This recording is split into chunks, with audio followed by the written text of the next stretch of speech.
aloin nuorena tekemään töitä siinä 15-16-vuotiaana ja muuttohommia aluksi. Ja ruvettiin tekemään näitä purkuhommia ja apparihommia ja roudarihommia työmailla. Ja tein aika kovasti töitä ja sitten 18, kun mä täytin tai vähenen siitä, niin rupesi jotain kaveri puhua siitä jutusta ja että perustettaisiin firma ja se voi auttaa mua niinku aluilleen ja näyttää ja neuvoa. Ja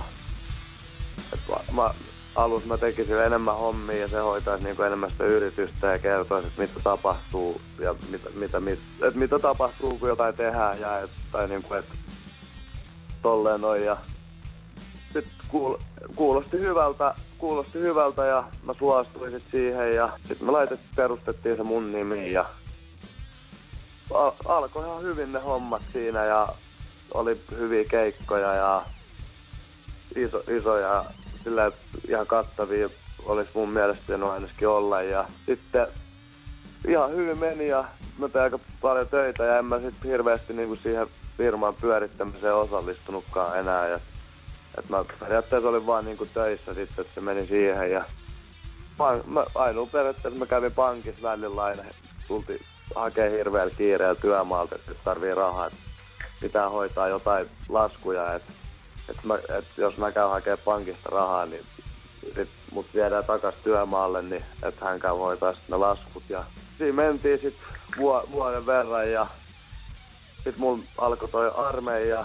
Silloin vanhemmat soitti huolestuneena jossain vaiheessa.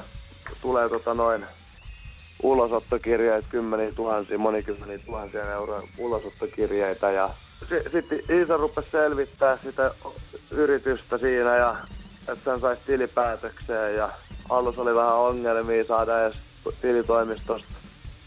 tilitoimistosta noin kirjanpitoa sun muuta, koska ei ollut maksettu tilitoimistonkaan laskuja ja sitten rupesi kaikki itse asiassa selvenee, että siellä ei niinku asiat olekaan ihan mallillaan, että siellä on aika paljon häikkää, ettei niinku saatu palasia loksahtaa kohdalleen.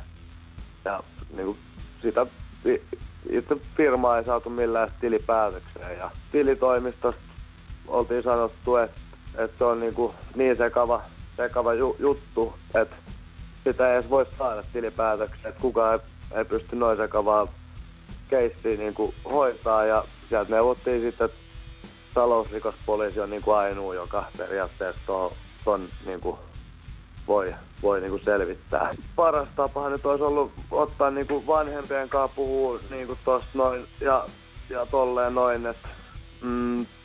ja vähän niinku selvittää niinku tietoja ja eikä vaan saman tien lyödä nimeä paperiin, kun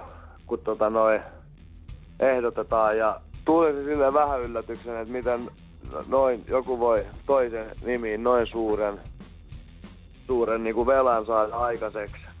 Ja että pystyy toisen nimiin tehdä noin ison velan ja hyötyä siitä jonkun muun kustannuksella.